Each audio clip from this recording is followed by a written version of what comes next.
kumisa muriwe kuti uzonzi baba.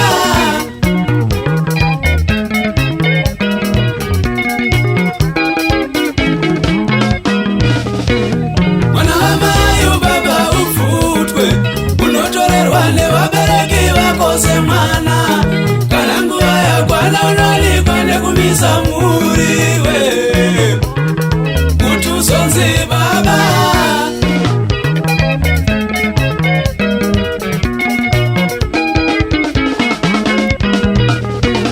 Mwana wamai ubaba uvutwe unotorerwa nevabereki vako semwana, kana nguva yakwana unowanikwa nekumisa muriwe kuti uzonzi baba.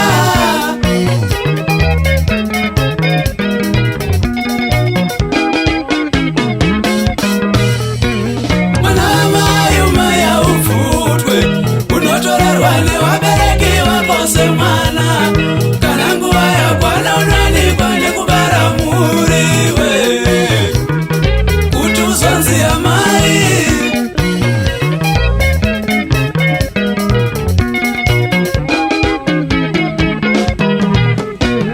Mwana wamai umaya uvutwe unotorerwa nevabereki vako semwana, kana nguva yakwana unowanikwa nekumisa muriwe kuti uzonzi amai.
Baba zvinotobva kure weduwe kuti uzonzi sekuru.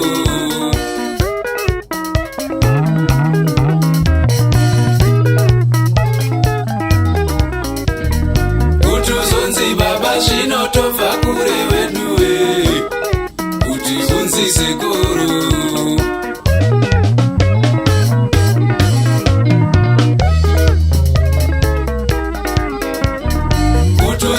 Mai zvinotobva kure weduwe kuti uzonzi yambuya.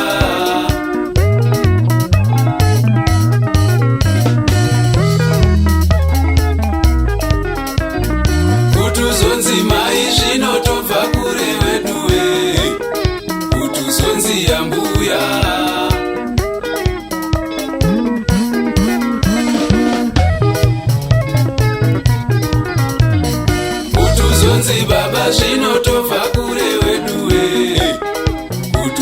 mai sekuru.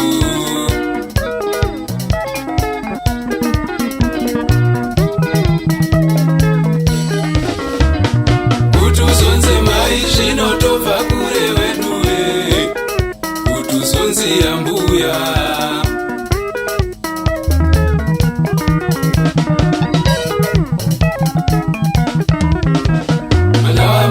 Ubaba uvutwe unotorerwa nevabereki vako semwana, kana nguva yakwana unowanikwa nekumisa muriwe, kuti uzonzi baba.